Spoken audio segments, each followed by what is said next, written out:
शिवसेना प्रणित श्रमिक राष्ट्रीय कामगार सेना यांच्या उत्तर महाराष्ट्र संघटन दौऱ्याची जळगाव येथून दमदार सुरुवात झाली। रविवार दिनांक 5 एप्रिल रोजी पार पडलेल्या जिल्हास्तरीय आढावा बैठकीत संघटनात्मक ताकद, घोषणांचा गजर आणि कामगार हक्कांसाठी लढण्याचा निर्धार यामुळे वातावरण भारावून गेलं होतं। जिल्हाभरातून शेकडो कामगार पदाधिकारी व कार्यकर्त्यांची उत्स्फूर्त उपस्थिती लाभली। या महत्त्वपूर्ण बैठकीत संघटनेत दुहेरी पदोन्नती जाहीर करण्यात आली।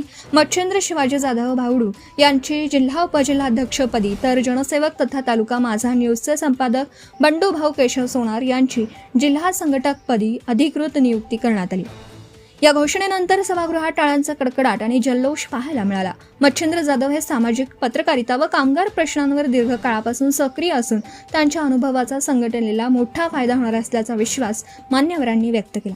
तसेच बंडूभाऊ सोनार यांच्या संघटन कौशल्यामुळे जिल्ह्यात संघटना अधिक बळकट होईल अशी अपेक्षा व्यक्त करण्यात आली। बैठकीत कामगारांच्या विविध ज्वलंत प्रश्नांवर सखोल चर्चा करण्यात आली। वेतनवाढ, कंत्राटी कामगारांचे शोषण, सुरक्षा सुविधांचा अभाव, शासकीय योजनांचा अपुरा लाभ तसेच कामगारांवरील अन्याय या मुद्द्यांवर संघटना अधिक आक्रमक भूमिका घेणार असल्याचं स्पष्ट करण्यात आलं।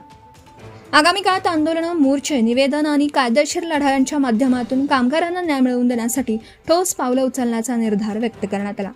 प्रदेश कार्याध्यक्ष बाबासाहेब चव्हाण यांनी मार्गदर्शन करताना कामगारांचे प्रश्न सोडवण्यासाठी प्रत्यक्ष मैदानात उतरून संघर्ष करणं आवश्यक आहे असं सांगितलं। प्रदेश अध्यक्ष संतोष मकवाना, प्रदेश संघटक नानासाहेब बच्छाव आणि उत्तर महाराष्ट्र संपर्क प्रमुख जितेंद्र जैन यांनी संघटन विस्तार, सदस्य नोंदणी मोहीम व गाव पातळीवर शाखा उभारणीवर भर देण्याचं आवाहन केलं। कार्यक्रमाचे स्वागत अध्यक्ष प्राध्यापक डॉक्टर मेजर के.एन. पाटील यांनी उत्कृष्ट नियोजन करत कार्यक्रम यशस्वीरित्या पार पडला। त्यांच्या नियोजनामुळे कार्यक्रम शिस्तबद्ध व प्रभावी ठरला। बैठकीत पुढील वाटचालीचा आराखडा सादर करण्यात आला। प्रत्येक तालुक्यात संघटना मजबूत करणं, नवीन सदस्य नोंदणी वाढवणं, कामगारांसाठी हेल्प डेस्क सुरू करणं आणि तातडीच्या प्रश्नांवर तात्काळ कारवाई करणं यावर विशेष भर देण्यात आला।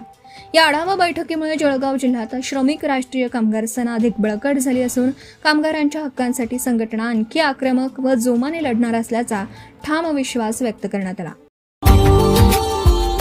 Subscribe now and press the bell icon. Never miss an update.